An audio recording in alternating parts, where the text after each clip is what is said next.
So I got 2 white wires coming out of the box now. And I've got my 3 blacks. So what do you suppose I'm going to do now?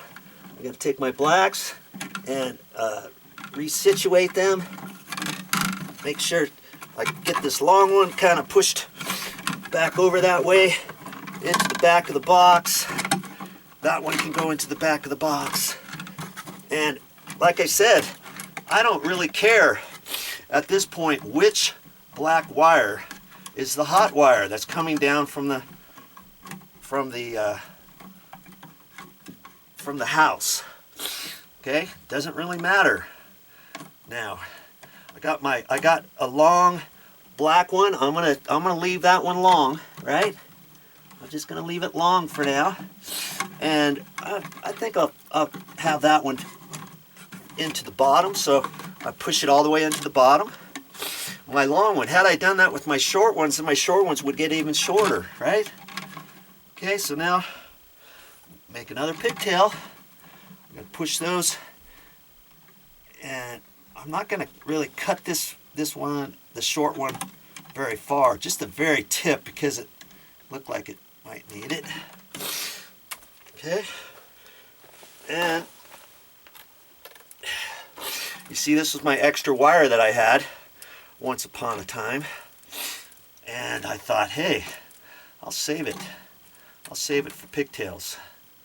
Okay, and I got a little piece of ground wire there too. I just want to straighten it out a little bit, get the straightest. See, it's kind of has a slight bend in the end. I just want it as straight as I can. Okay.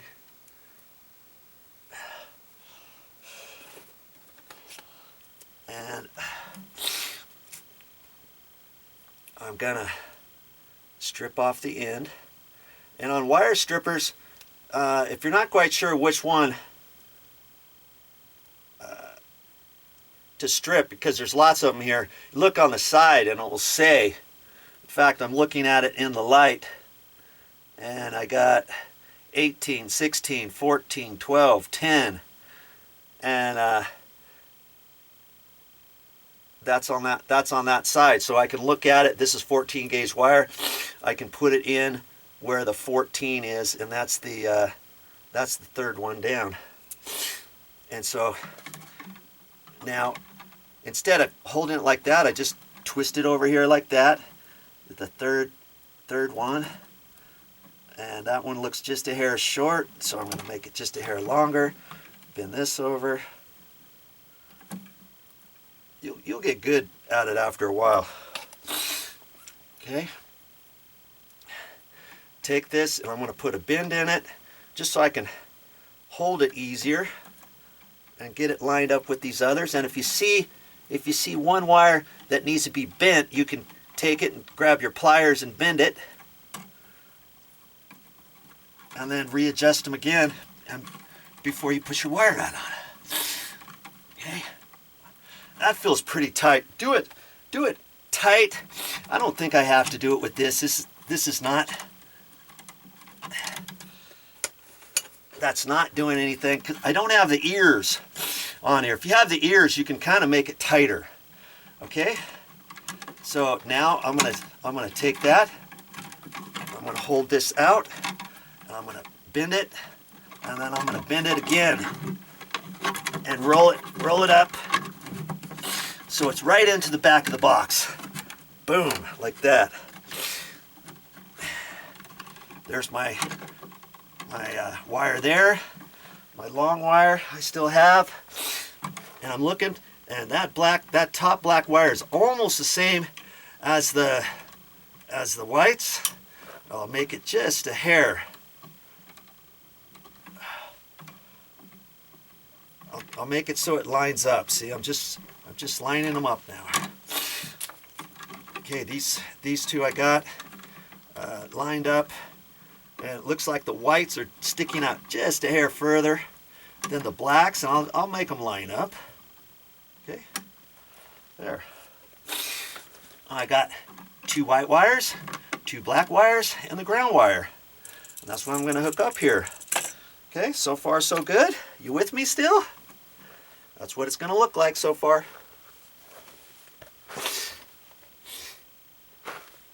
Okay, back at it. I'm gonna cut the ground wire just a little bit smaller. And these cutters, this will cut and strip. Okay, I'm gonna put a little curly Q in this because it needs to wrap around the ground screw. And there's little holes here, so I take it, let it stick out a little bit, and bend up. Okay.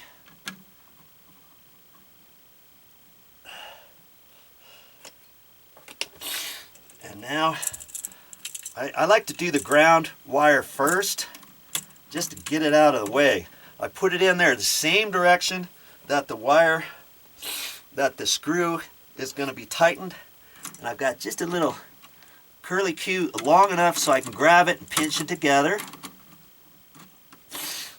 Okay. And tighten it up. I'm right-handed, so I can flip this around.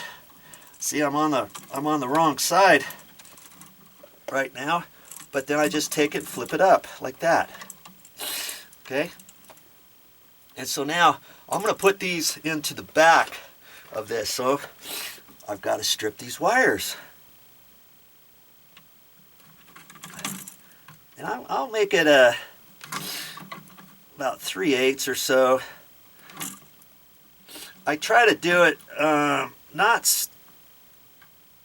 so far that the copper is going to show on the back of the electrical outlet. You know, after I push it in. Now I don't do this every day, so I'm trying to do it as best I can on thinking how far should I strip that.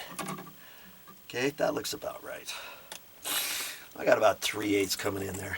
So now I got the 2 holes in the back for the white side, and so I've got this one's going to be for the bottom. I'm just going to plug it in. Top one, plug it in. Got my bottom black wire, plug it in. Top one, plug it in. Oh!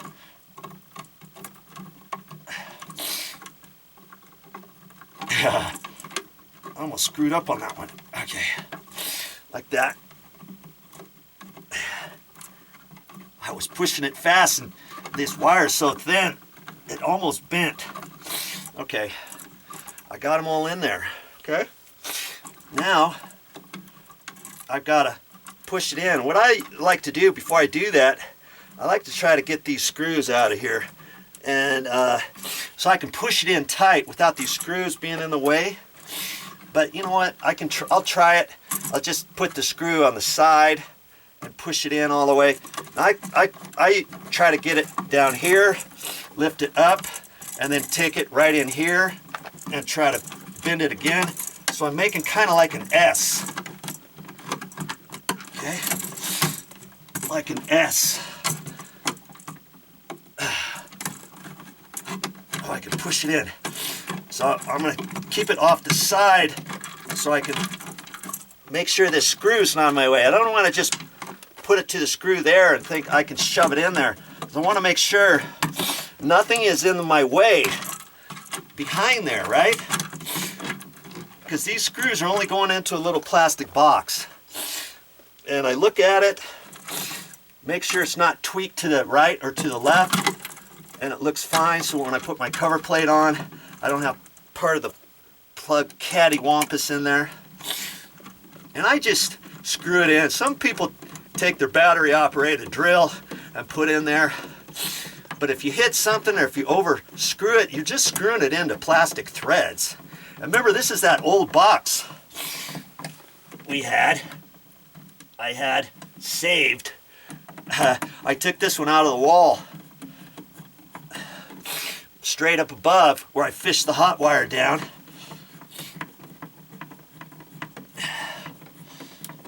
And I was going to throw the box away, and I thought, hey, I can just reuse it down here.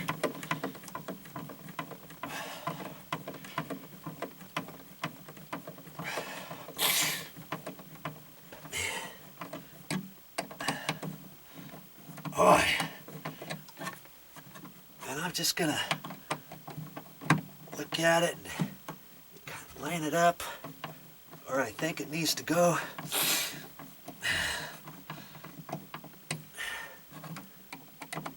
That takes a little doing, because see, I'm screwing it all the way in. No, that's about right. If there was sheetrock on the wall, if this box, usually the boxes stick in from the sheetrock just barely, so I wouldn't have to put the screw in all the way. Okay, look at that. We're getting close here. And I made a video series. I'm making a video series of this entire project, so if you've missed anything, you want to see from the start how I got the hot wire from up above and brought it down here. I've got all those on my channel, of course.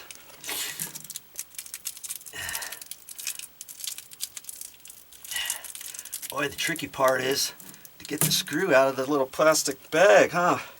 Without dropping it, jeez.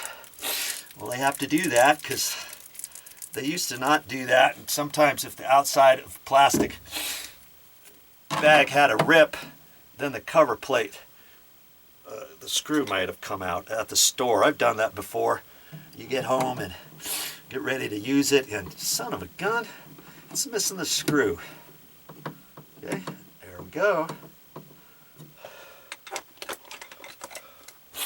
I hope you learned something on that.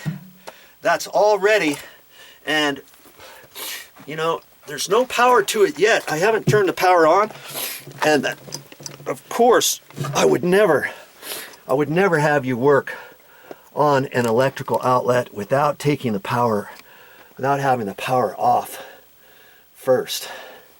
You see, that wasn't too hard, was it?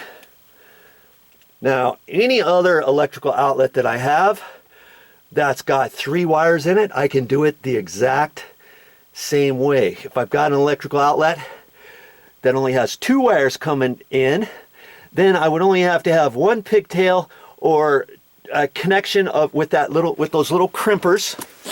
And I think you saw those.